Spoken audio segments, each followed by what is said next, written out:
Estoy seguro que a todos nos ha pasado que aun diciendo bien las cosas, diciendo cosas buenas, cosas que son verdad, cosas que son evangélicas, pues caramba, a veces nos da pena ver la reacción de la gente, nos preguntamos a nosotros mismos, ¿me habré pasado? A lo mejor he sido demasiado severo, quizá debí decirlo con otras palabras o en otro tono de voz. Seguro que a todos nos ha pasado el arrepentimiento haciendo el bien, quizá por los modos o las maneras. Pero imaginaros que al ver Jesús, ¿cuál sería la reacción del corazón de Cristo cuando ve que ese joven, ante la propuesta de Jesús de venderlo todo y haber sido a lo mejor uno de los 12 apóstoles, que ese joven podía haber sido un discípulo de Jesús, uno de los 12 apóstoles, y le ve que toma una decisión en su corazón, que se da la vuelta y se marcha y se aleja, que se marcha y se aleja triste? Uno a lo mejor se quedaría pensando, caramba, ¿qué sintió el corazón de Cristo cuando vio al chico marcharse? Un chico bueno, piadoso, religioso, que había cumplido los mandamientos, que sinceramente le preguntaba para ir al cielo, para heredar la vida eterna. Pues Jesús no se queda diciendo, vaya, qué lástima, pues a lo mejor no le debí de decir las cosas tan a lo brusco, a lo mejor debería de habérselo dicho más suavemente o haberle ido invitando poco a poco a irse despojando de algunas de sus riquezas, a ver si por un camino más pedagógico hubiera sido capaz de atraer a este chico al objetivo último, que es venderlo todo. No, Jesús no solamente jamás muestra arrepentimiento ante ninguna de sus palabras y ante ninguno de sus actos, que si el pasaje del Evangelio del joven rico terminó ayer en Mateo 19, 22, hoy el Evangelio sigue en Mateo 19, 23, y dice nada más y nada menos que lo siguiente. En aquel tiempo dijo Jesús a sus discípulos: os aseguro que difícilmente entrará un rico en el reino de los cielos. Lo repito, más fácil le es a un camello pasar por el ojo de una aguja que a un rico entrar en el reino de Dios. Al oírlo, los discípulos dijeron espantados: ¿entonces quién puede salvarse?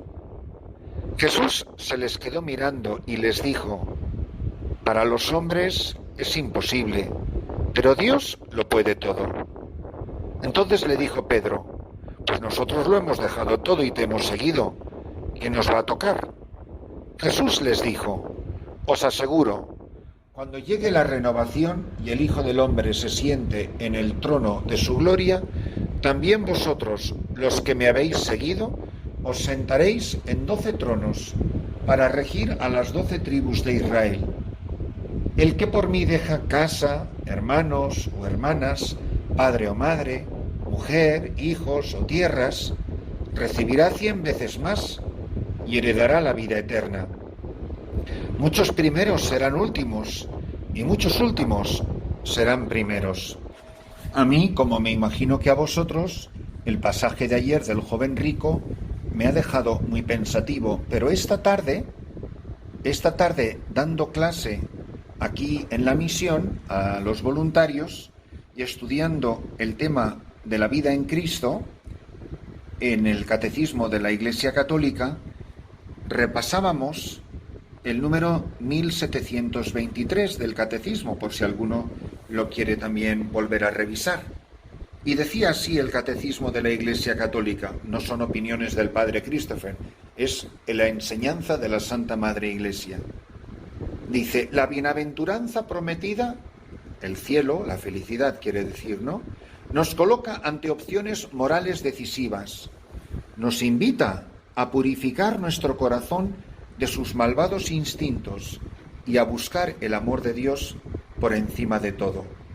Nos enseña que la verdadera felicidad, la verdadera dicha, no reside ni en la riqueza o el bienestar, ni en la gloria humana o el poder, ni en ninguna obra humana, por útil que sea, como las ciencias, las técnicas y las artes, ni en ninguna criatura, sino que la felicidad del hombre está solo en Dios, fuente de todo bien y de todo amor. Y mirad, el catecismo da una cita preciosa del cardenal Newman, St. John Henry Newman, que hablando sobre la santidad decía este cardenal, y está en el catecismo de la Iglesia Católica: el dinero es el ídolo de nuestro tiempo. A él rinde homenaje instintivo la multitud, la masa de los hombres. Estos miden la dicha según la fortuna, y según la fortuna también miden la honorabilidad. Todo esto se debe a la convicción de que con la riqueza se puede todo. La riqueza, por tanto, es uno de los ídolos de nuestros días, y la notoriedad es otro. La notoriedad es la fama, el buen nombre, el ser de la jet set. La notoriedad, el hecho de ser reconocido y de hacer ruido en el mundo, lo que podría llamarse una fama de prensa, ha llegado a ser considerada como un bien en sí mismo, un bien soberano, un objeto de verdadera veneración. Ser rico y ser famoso, dice este cardenal, dice, a ello rinden homenaje instintivo la multitud de la masa de los hombres. Y dice, el dinero es el ídolo de nuestro tiempo. Mirad, cuando los discípulos ven la escena de este joven rico que se marcha angustiado, triste, pero que prefiere la tristeza de la riqueza a la libertad y a la alegría de ser discípulo, compañero de Jesús, los discípulos se quedan impactados. Y Jesús no solo no se arrepiente del trato aparentemente severo que le ha dado al joven rico, sino que dice que difícilmente entrará un rico en el reino de los cielos. Lo repito, más fácil le es a un camello pasar por el ojo de una aguja que a un rico entrar en el reino de Dios. Y mirad, estas palabras les producen tanto asombro y tanto espanto a los discípulos que dice, al oírlo, los discípulos dijeron espantados, se quedaron con la boca abierta. Entonces, ¿quién puede salvarse? Y Jesús, además lo dice con unas palabras tan tiernas, dice, Jesús se les quedó mirando y les dijo, salvarse para los hombres es imposible, pero Dios lo puede todo.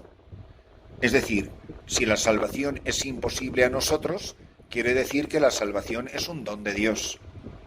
Pero para este don, dice entonces Pedro, nosotros lo hemos dejado todo y te hemos seguido.